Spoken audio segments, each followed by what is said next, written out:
মেঘনা গ্রুপের অবৈধ সম্পদ বাজেয়াপ্ত ও মাহমুদুর রহমানের উপর মিথ্যা মামলা প্রত্যাহারের দাবি। আমাদের সুনামগঞ্জের senior staff reporter Latifur Rahman রাজুর পাঠানো তথ্য ও ভিডিও চিত্রে বিস্তারিত।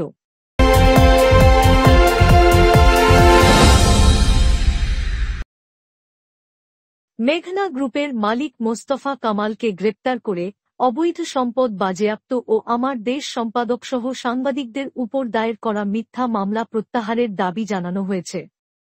রবিবার সকাল 11টায় সুনামগঞ্জ প্রেসক্লাব চত্বরে আমার দেশ পাঠক মেলা আয়োজিত মানববন্ধন থেকে এসব দাবি জানানো হয়। বক্তারা বলেন, মাহমুদুর রহমান একজন খাঁটি দেশপ্রেমিক মানুষ।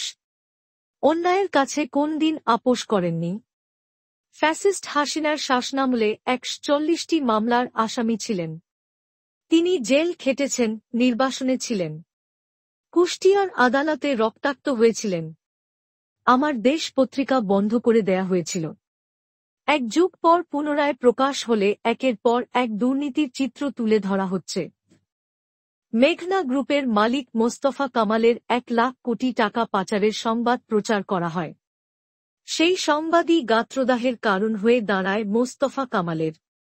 তিনি মাহমুদুর রহমান সহ কয়েকজন সাংবাদিককে জড়িয়ে মিথ্যা মামলা দায়ের করেন।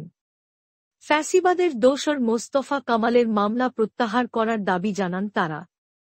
সেই সাথে মেঘনা গ্রুপের মালিককে দ্রুত গ্রেপ্তার ও অবৈধ সম্পদ বাজেয়াপ্ত করার দাবি জানান বক্তারা।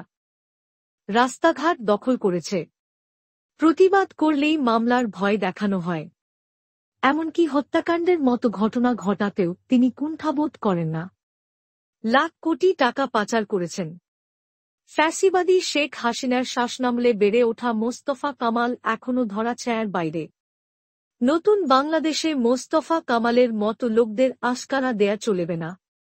তার বিরুদ্ধে এ সরকারকে ব্যবস্থা নিতে হবে, নতুবা বৃহত্তর সিলেট থেকে আন্দোলন শুরুর হুঁশিয়ারি ব্যক্ত করেন বক্তারা। আমার দেশ পাঠক মেলা আয়োজিত কর্মসূচিতে স্বাগত বক্তব্য রাখেন আমার দেশ সুনামগঞ্জ জেলা প্রতিনিধি জসিমউদ্দিন। মানববন্ধন কর্মসূচিতে সভাপতিত্ব করেন সুনামগঞ্জ প্রেসক্লাবের সভাপতি বিশিষ্ট শিক্ষাবিদ শেরগুল আহমেদ।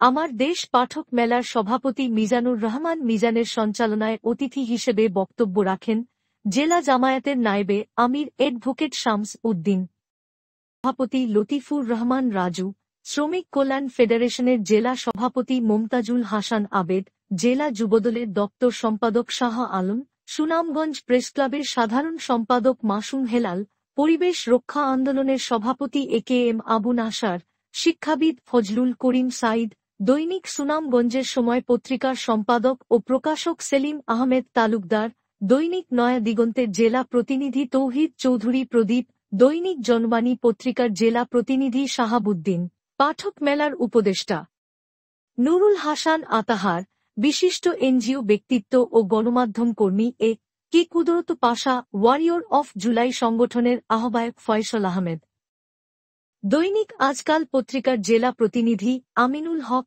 অনলাইন প্রেসক্লাবের সভাপতি কে মিলন আহমেদ, দৈনিক সুনাম কণ্ঠের স্টাফ রিপোর্টার মোহাম্মদ নূর, রাইজিং বিডি প্রতিনিধি মনোয়ার চৌধুরী, দৈনিক সুনামগঞ্জ খবর পত্রিকার স্টাফ রিপোর্টার ইয়াকুব শাহরিয়ার, আমার দেশ পত্রিকার তাহিরপুর উপজেলা প্রতিনিধি বাবরুল হাসান বাবলু, ছাতক উপজেলা প্রতিনিধি মোশাররফ হোসেন, জামালগঞ্জ প্রতিনিধি আব্দুল্লাহ আল মামুন, শাল্লা প্রতিনিধি পাবেল আহমেদ, দৈনিক নয়া দিগন্তের মাল্টিমিডিয়া প্রতিনিধি শরীফ উদ্দিন মানিক, সাংবাদিক লিটন।